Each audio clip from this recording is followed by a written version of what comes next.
Vsem se vam porajajo naslednje vprašanja, s katerimi me naslavljate, zato bom zdaj odgovorila kar vsem skupaj. In sicer to je, ali je to normalno? Ali je z mano kaj narobe? Pa naj odgovorim kar vsem.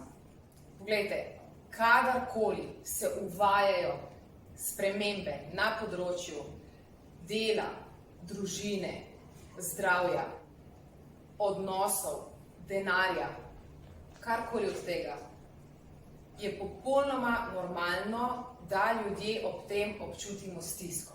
Seveda lahko postanemo, vsega je, ne? Napeti, razdražljivi, občutljivi, lahko tudi malo tesnobni, depresivni, kot sem rekla, vsega je. In to je normalno.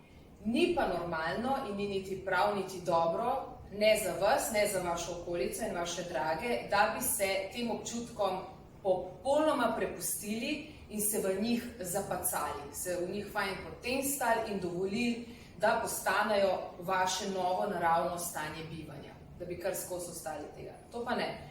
Takrat, ko čutite, da pa eno področje, ki vam ne štima, začne vplivati na vsa ostala področja, da vam tam kali mir, ruši red, da ne morete več normalno, nikakor ne in nikjer funkcionirati, da vam tako zelo uhajajo misli, da imate toliko črvov, da ste prepredeni s skrbmi, strahom, da če opazite, da ste postali zajedljivi, neprijetni, zamorjeni, tudi v odnosu do vsaj tistih vam najbližjih, dragih, ljubih, takrat je pa čas za ukrepanje, takrat je prav, da poiščete kakšno pomoč. Pomembno je, da se zavedate, prosim, zapomnite si, ne, z vami ni popolnoma nič narobe.